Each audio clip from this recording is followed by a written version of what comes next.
एक बार किसी गांव के लोगों से नाराज होकर इंद्रदेव उन्हें श्राप दे देते हैं कि तुम्हारे गांव में 12 साल तक कोई बारिश नहीं होगी, तुम लोग खेती नहीं कर पाओगे। ये बात सुनकर गांव वाले बहुत ही डर जाते हैं और इंद्रदेव से क्षमा याचना करने लगते हैं। लेकिन इंद्रदेव उनकी कोई भी बात सुने बिना वहां से चले जाते हैं। फिर दोबारा गांव के सभी लोग इकट्ठा होकर इंद्रदेव को प्रसन्न करने के लिए प्रार्थना करते हैं। तो इंद्रदेव दोबारा उन लोगों के सामने प्रकट हो जाते हैं। गांव वालों के बहुत कहने पर इंद्रदेव कहते हैं, गांव में बारिश तभी होगी जब शिवजी अपना डमरू बजाएंगे। जब कभी भी शिवजी ने डमरू बजाया उसी क्षण तुम्हारे गांव में बारिश हो जाएगी। अब इंद्रदेव शिवजी के पास पहुँचे और उनसे निवेदन किया, भगवान आप अपना डमरू मत बजाना, मेरी बात की लाज रखना।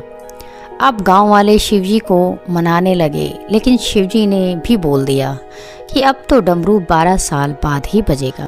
अब गांव वाले पूरी तरह से निराश हो गए और खेती बाड़ी छोड़कर अपने घर को चल दिए। लेकिन उनमें से एक किसान ऐसा था जो रोज खेती करता रहा। गांव वालों ने कहा, तू पागल हो गया है, तुझे पता है ना 12 साल तक बारिश नहीं होगी।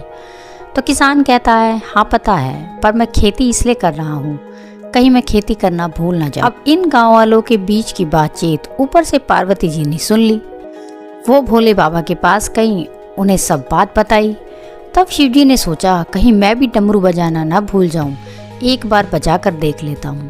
और जैसे ही डमरू बजा वैसे ही गांव में बारिश हो गई। और जैसे ही बारिश हुई, जो किसान खेती करता था उसकी फसल तो अच्छी हो गई और बाकी गांव वाले निराश हो गए। तो दोस्तों, सिचुएशन कैसे भी हो, काम करना कभी ना छोड़े।